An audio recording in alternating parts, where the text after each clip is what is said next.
है कि वहां विकास नहीं हो। सड़कें बनाओ, विकास करते चले जाओ, क्योंकि हर कोई आदमी बाहर का भी प्राइवेट इंडस्ट्री लगाने वाला भी आता है, वो कहता मैं वहीं जाके खोलूंगा जहां सड़क से मैं जल्दी पहुंच सकूं। दिल्ली का आदमी 1 घंटे में आया करेगा, आज तो 2.5 घंटे 3 घंटे में दिल्ली पहुंचते हैं। अगर दिल्ली से धारुएड़ा बावल पहुंचने के 1-1.5 घंटे में वहां इतनी इंडस्ट्री लग सकती है, तो फिर कुंडली से यहां आते हुए अगर आधे पौने घंटे में पहुंच जाएगा तो यहां इंडस्ट्री क्यों नहीं आएगी? आएगी। कुछ सरकार लगाएगी, कुछ अपने आप आएगी। मित्रों, काम करने के नाते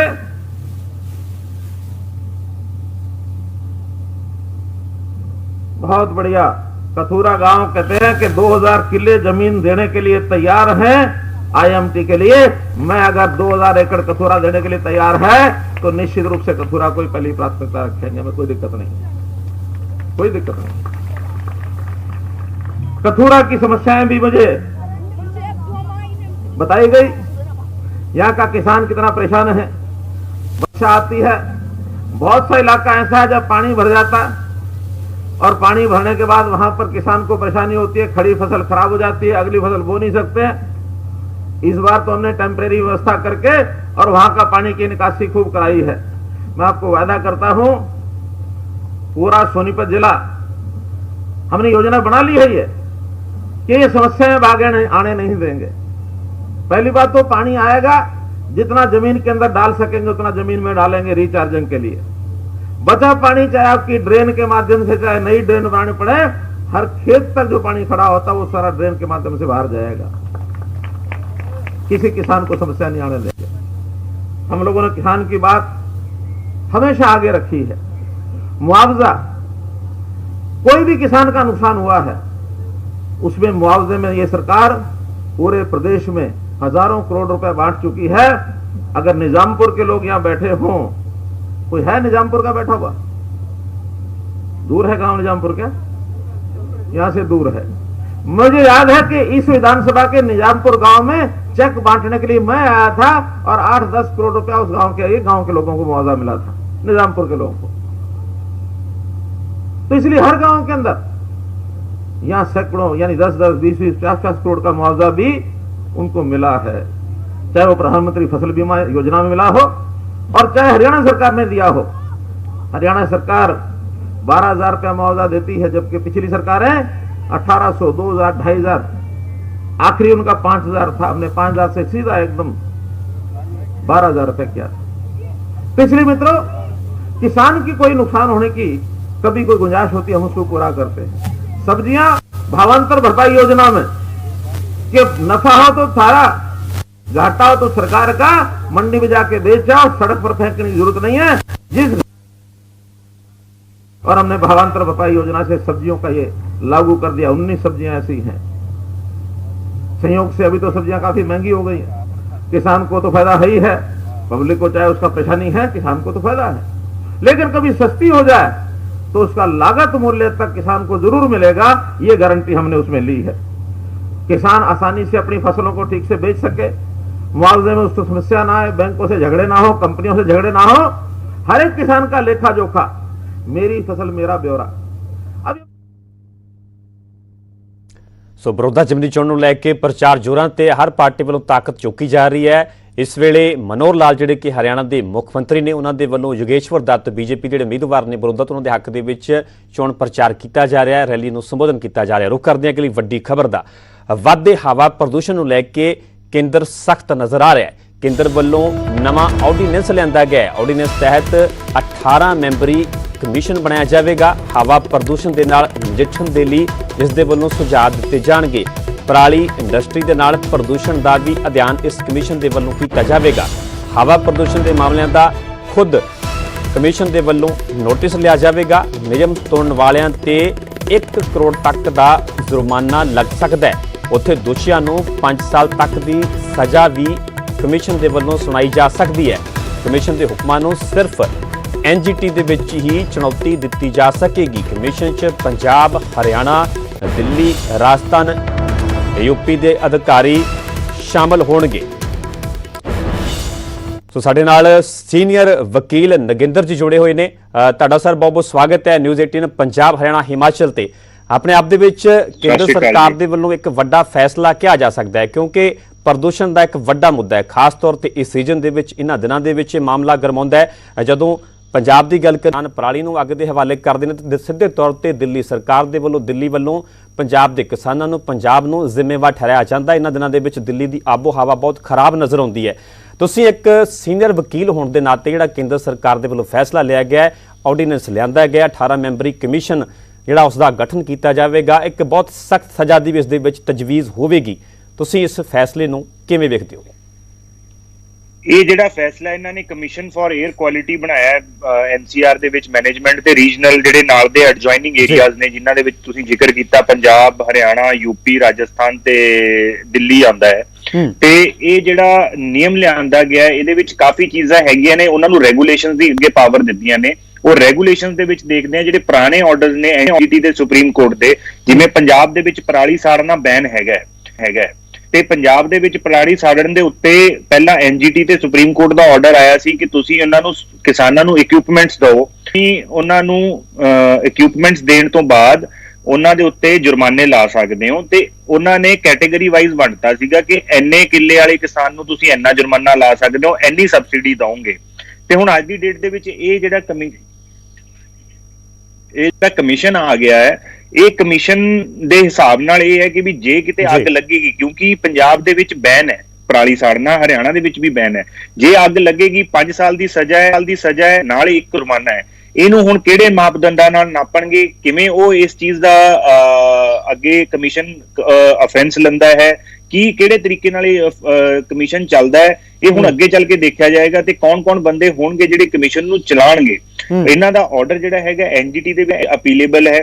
ਹੁਣ ਜਿਵੇਂ ਪੰਜਾਬ ਤੋਂ ਬੰਦਾ ਆਉਂਦਾ ਹੈ ਤਾਂ ਐਨਜੀਟੀ ਆਏਗਾ ਤੇ ਸੁਪਰੀਮ ਕੋਰਟ ਆਏਗਾ, ਤੇ ਉਰੇ ਵੀ ਜੇ ਉਹਨੂੰ ਸਜ਼ਾ ਹੁੰਦੀ ਹੈ ਤਾਂ ਉਹ ਸਜ਼ੇ ਦੇ ਖਿਲਾਫ ਆਪਣੀ ਐਪਲੀਕੇਸ਼ਨ ਲਾਉਣ ਵਾਸਤੇ ਉਹਨੂੰ ਦਿੱਲੀ ਆਉਣਾ ਪਏਗਾ। ਪੰਜਾਬ ਦੇ ਕਿਸਾਨ ਨੂੰ, ਯੂਪੀ ਦੇ ਕਿਸਾਨ ਨੂੰ, ਹਰੇਕ ਬੰਦੇ ਨੂੰ ਦਿੱਲੀ ਆਉਣਾ ਪਏਗਾ, ਤੇ ਉਰੇ ਬੈਠ ਕੇ ਉਹ ਜਿਹੜੇ ਫੈਸਲੇ ਲੈਣਗੇ ਕਿੱਦਾਂ ਦੇ ਹੋਣਗੇ ਉਹ ਅੱਗੇ ਜਾ ਕੇ ਪਤਾ ਲੱਗੇਗਾ।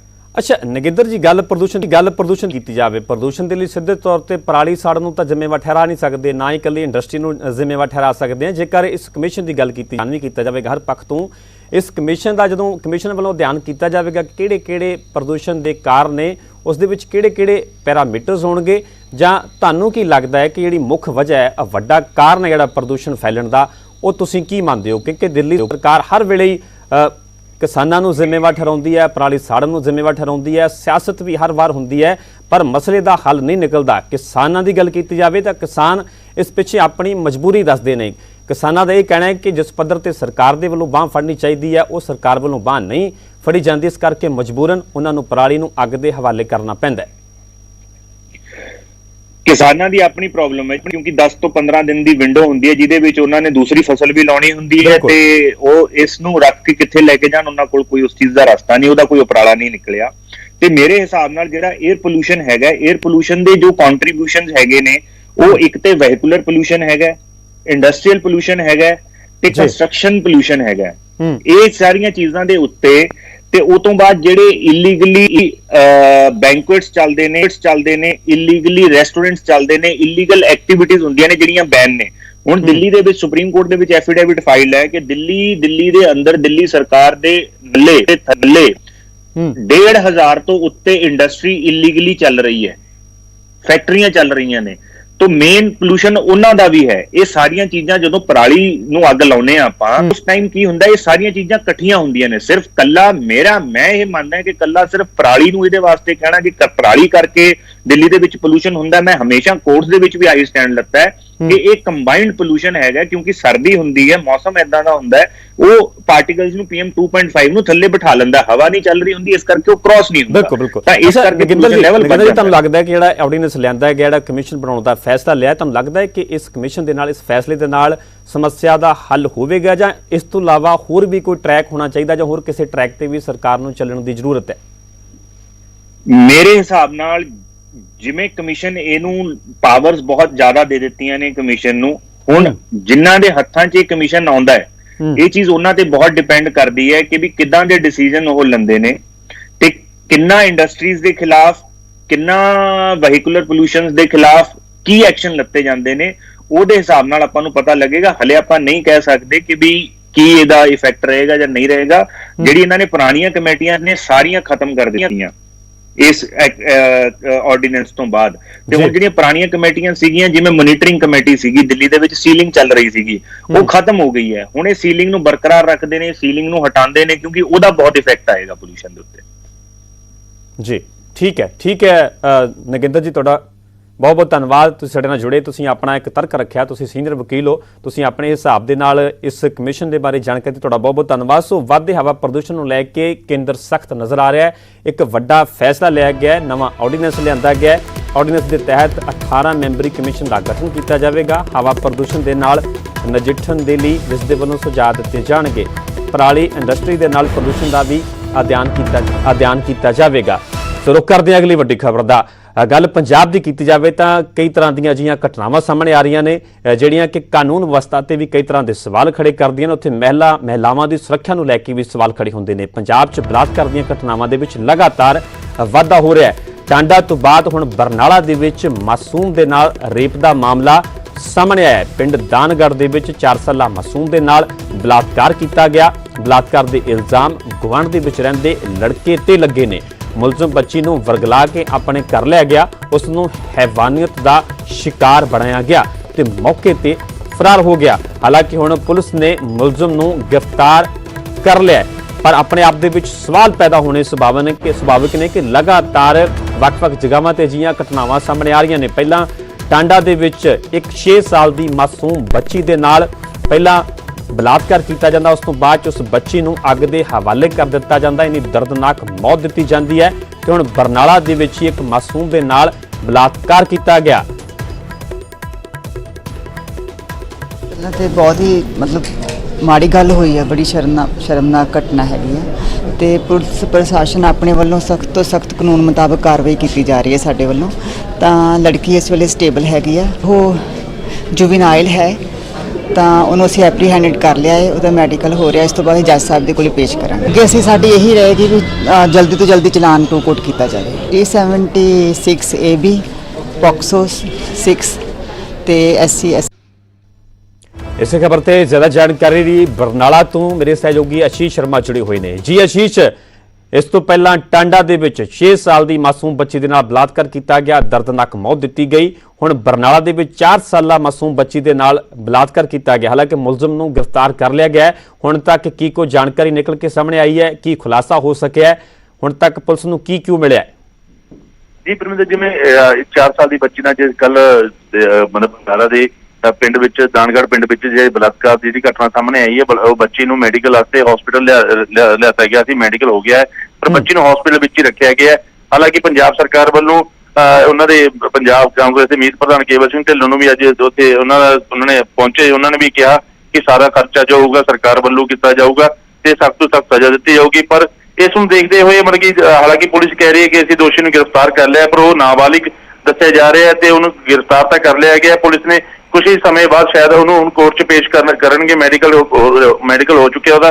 ਤੇ ਇਹ ਵੀ ਗੱਲ ਪਤਾ ਚੱਲੀ ਹੈ ਆਉਣ ਵਾਲੇ ਬੱਚੀ ਹਜੇ ਹਸਪੀਟਲ 'ਚ, ਉੱਥੇ ਪੁਲਿਸ ਦੇ ਬੰਦੋਬਸਤ ਵੀ ਹੈ ਤੇ ਹੋਰ ਵੀ ਪਾਰਟੀ ਰਾਜਨੀਤੀ ਬੰਦੇ ਭਗਵੰਤ ਮਾਨ ਆਮ ਆਦਮੀ ਪਾਰਟੀ ਵੱਲੋਂ ਉਹ ਵੀ ਉੱਥੇ ਪਹੁੰਚ ਰਹੇ ਨੇ ਤੇ ਇਸ ਤੋਂ ਇਲਾਵਾ IG ਪਟਿਆਲਾ ਦਾ ਵੀ ਉੱਥੇ ਪਹੁੰਚ ਰਹੇ ਕੁਝ ਸਮੇਂ ਬਾਅਦ।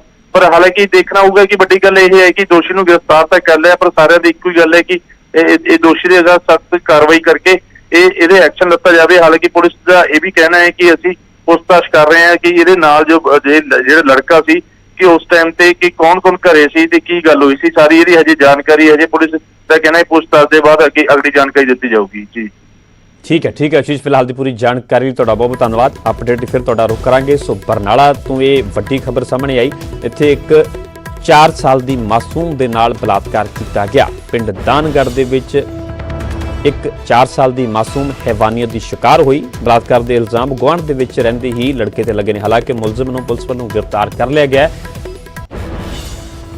ਰੁਕ ਕਰਦੇ ਅਗਲੀ ਵੱਡੀ ਖਬਰ ਦਾ। ਕਪੂਰਥਲਾ ਤੋਂ ਅਗਲੀ ਵੱਡੀ ਖਬਰ ਸਾਹਮਣੇ ਆ ਰਹੀ ਹੈ। ਕਪੂਰਥਲਾ ਦੇ ਵਿੱਚ ਦਿਲ ਨੂੰ ਦਹਿਲਾਉਣ ਵਾਲੀ ਵਾਰਦਾਤ ਸਾਹਮਣੇ ਆਈ ਹੈ। ਬਜ਼ੁਰਗ ਜੋੜੇ ਦਾ ਗਲਾ ਵੱਢ ਕੇ ਕਤਲ ਕਰ ਦਿੱਤਾ ਗਿਆ। ਸ਼ੁਰੂਆਤੀ ਜਾਂਚ ਦੇ ਵਿੱਚ ਲੁੱਟ ਦਾ ਇਹ ਮਾਮਲਾ ਲੱਗ ਰਿਹਾ ਹੈ। ਬਜ਼ੁਰਗ ਜੋੜੇ ਦਾ ਪੂਰਾ ਪਰਿਵਾਰ ਵਿਦੇਸ਼ ਦੇ ਵਿੱਚ ਰਹਿੰਦਾ ਹੈ। ਪਿੰਡ ਸ਼ਿਕਾਰਪੁਰ ਤੋਂ ਇਹ ਪੂਰੀ ਵਾਰਦਾਤ ਸਾਹਮਣੇ ਆਈ ਹੈ। ਮਾਮਲੇ ਦੀ ਜਾਂਚ ਦੇ ਵਿੱਚ ਪੁਲਿਸ ਫਿਲਹਾਲ ਜੁਟੀ ਹੋਈ ਹੈ। ਪੂਰੇ ਮਾਮਲੇ ਨੂੰ ਲੈ ਕੇ ਪੁਲਿਸ ਦੇ ਵੱਲੋਂ ਜਾਂਚ ਕੀਤੀ ਜਾ ਰਹੀ ਹੈ। ਸੋ ਕਪੂਰਥਲਾ ਤੋਂ ਦਿਲ ਨੂੰ ਦਹਿਲਾਉਣ ਵਾਲੀ ਵਾਰਦਾਤ ਸਾਹਮਣੇ ਹੈ। ਬਜ਼ੁਰਗ ਜੋੜੇ ਦਾ ਗਲਾ ਵੱਢ ਕੇ ਕਤਲ ਕਰ ਦਿੱਤਾ ਗਿਆ। ਸ਼ੁਰੂਆਤੀ ਜਾਂਚ ਦੀ ਗੱਲ ਕੀਤੀ ਜਾਵੇ ਤਾਂ ਫਿਲਹਾਲ ਇਹ ਲੁੱਟ ਦਾ ਮਾਮਲਾ ਨਜ਼ਰ ਆ ਰਿਹਾ ਹੈ।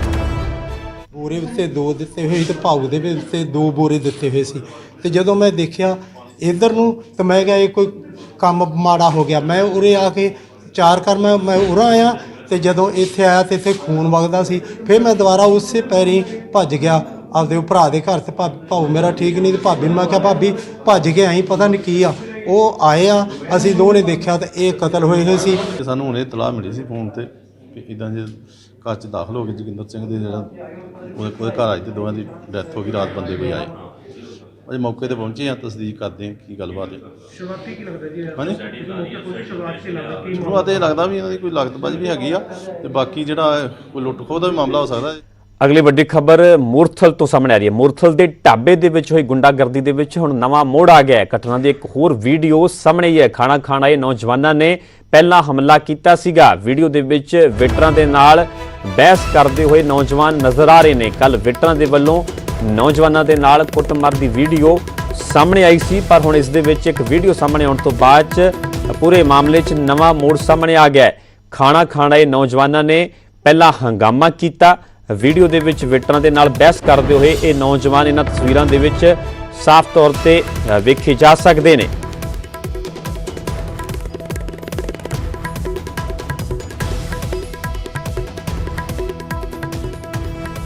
इसी खबर से ज्यादा जानकारी लिए मेरे सहयोगी नितिन अंतिल जुड़े हुए ने। जी नितिन, वीडियो आने तो बाद एक नवा मोड़ सामने आ गया। हुण खाना खाना नौजवान ने जिहड़े आ ਉਹ ਸਵਾਲਾਂ 'ਚ ਘਿਰ ਗਏ ਨੇ। ਉਹਨਾਂ ਦੇ ਵੱਲੋਂ ਪਹਿਲਾਂ ਹੰਗਾਮਾ ਕੀਤਾ ਗਿਆ ਸੀਗਾ। ਇਸ ਵੀਡੀਓ ਦੇ ਵਿੱਚ ਸਾਫ਼ ਤੌਰ ਤੇ ਵੇਖਿਆ ਜਾ ਸਕਦਾ है। बिल्कुल, जिस तरह से कल एक वीडियो सुखदेव ढाबे का सामने आया था जिसमें जो ढाबे के जो वेटर है वो 2 युवकों को पीटते हुए दिखाई दे रहे थे, लेकिन आज इसका एक दूसरा वीडियो सामने आया है जिसमें जो युवक हैं, जो इसमें 6 युवक हैं जो पहले बारी बारी खाना खाते हैं और उसके बाद निकल जाते हैं, लेकिन इनमें से जो पीछे 3 युवक रह जाते हैं जो नशा का सेवन कर रखा था और वो पहले वेटरों के साथ मारपीट करते हैं। और तस्वीरों में भी आप देख सकते हैं कि पहले वो वेटरों को पीटते हैं और उसके बाद जब वो समझाया जाता है लेकिन वो समझ में उनके नहीं आता। पुलिस को भी मौके पर बुलाया जाता है। हालांकि अब पुलिस पल्ला झाड़ रही है कि उनके पास कोई मामला ही नहीं पहुंचा। इसके साथ साथ जब ये दोनों युवक नहीं माने तब वेटर इनकी पिटाई करते हैं और पुलिस पहुंचती है। पुलिस बीच बचाव में आती है और उसके बाद पुलिस ही समझौता कराती है। लेकिन पूरे मामले में एक बात साफ है कि जो शराब पी के युवक पहुंचे थे उन्होंने मारपीट की शुरुआत की थी। जी ठीक है नितिन, पूरी जानकारी ਤੁਹਾਡਾ ਬਹੁਤ-ਬਹੁਤ ਧੰਨਵਾਦ। ਸੋ ਮੂਰਥਲ ਦੇ ਢਾਬੇ 'ਚ ਹੋਈ ਗੁੰਡਾਗਰਦੀ 'ਚ ਨਵਾਂ ਮੋੜ ਸਾਹਮਣੇ ਆ ਗਿਆ। ਦਰਅਸਲ ਇੱਕ ਵੀਡੀਓ ਸਾਹਮਣੇ ਆਈ ਹੈ ਜਿਸ ਦੇ ਵਿੱਚ ਖਾਣਾ ਖਾਣ ਆਏ ਨੌਜਵਾਨਾਂ ਨੇ ਪਹਿਲਾਂ ਹੰਗਾਮਾ ਕੀਤਾ ਸੀ। ਇਸ ਤੋਂ ਪਹਿਲਾਂ ਹਾਲਾਂਕਿ ਜਿਹੜੇ ਵੇਟਰ ਸਨ ਢਾਬੇ ਦੇ ਉਹਨਾਂ ਤੇ ਸਵਾਲ ਖੜੇ ਹੋ ਰਹੇ ਸਨ।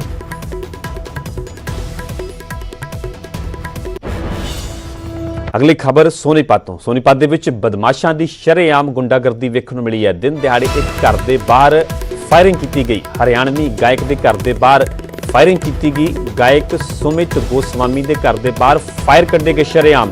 ਕਾਰ ਦੇ ਵਿੱਚ ਸਵਾਰ ਹੋ ਕੇ ਇਹ 4 ਬਦਮਾਸ਼ ਆਏ ਸਨ। ਸੋਨੀਪਤ ਦੇ ਪਿੰਡ ਦਤੌਲੀ ਦਾ ਪੂਰਾ ਮਾਮਲਾ ਦੱਸਿਆ ਜਾ ਰਿਹਾ ਹੈ। ਪੁਲਿਸ ਨੇ ਮੁਲਜ਼ਮਾਂ ਦੀ ਜਲਦ ਗ੍ਰਿਫਤਾਰੀ ਦਾ ਵੀ ਭਰੋਸਾ ਦਿੱਤਾ ਹੈ। ਇਹ ਤਸਵੀਰਾਂ 'ਚ ਸਾਫ਼ ਤੌਰ ਤੇ ਵੇਖਿਆ ਜਾ ਸਕਦਾ ਹੈ ਕਿ ਹੱਥ ਦੇ ਵਿੱਚ ਰਿਵਾਲਵਰ ਪਿਸਤੌਲ ਨਜ਼ਰ ਆ ਰਿਹਾ ਹੈ ਤੇ ਉੱਪਰ ਨੂੰ ਪਿਸਤੌਲ ਕਰਕੇ ਸ਼ਰੇਆਮ ਦਿਨ ਦਿਹਾੜੇ ਫਾਇਰ ਕੱਢੇ ਜਾ ਰਹੇ ਨੇ, ਜਿਸ ਨੂੰ ਲੈ ਕੇ ਕਾਨੂੰਨ ਵਿਵਸਥਾ ਤੇ ਵੀ ਸਵਾਲ ਖੜੇ ਹੁੰਦੇ ਨੇ। ਦਿਨ ਦਿਹਾੜੇ ਇੱਕ ਘਰ ਦੇ ਬਾਹਰ ਫਾਇਰਿੰਗ ਕੀਤੀ ਗਈ।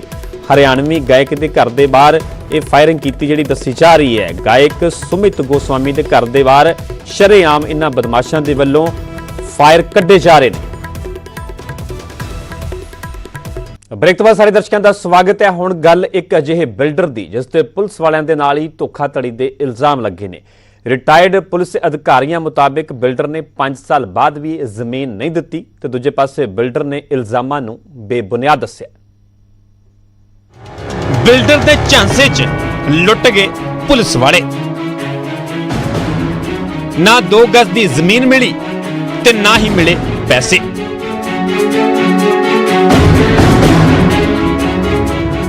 ਬਿਲਡਰਾਂ ਦਾ ਕਾਰਨਾਮਾ ਤਾਂ ਤੁਸੀਂ ਬਹੁਤ ਸੁਣਿਆ ਤੇ ਵੇਖਿਆ ਹੋਵੇਗਾ, ਪਰ ਮੁਹਾਲੀ ਦੇ ਇੱਕ ਬਿਲਡਰ ਤੇ ਪੁਲਿਸ ਵਾਲਿਆਂ ਦੇ ਨਾਲ ਹੀ ਧੋਖਾਧੜੀ ਦਾ ਇਲਜ਼ਾਮ ਲੱਗਿਆ। ਰਿਟਾਇਰਡ ਆਈਜੀ ਤੋਂ ਲੈ ਕੇ ਐਸਐਸਪੀ ਐਸਪੀ ਤੱਕ ਇਸ ਇੰਤਜ਼ਾਰ ਦੇ ਵਿੱਚ ਨੇ ਕਿ ਆਖਰ ਉਹਨਾਂ ਨੂੰ ਉਹਨਾਂ ਦੀ ਜ਼ਮੀਨ ਕਦੋਂ ਮਿਲੇਗੀ।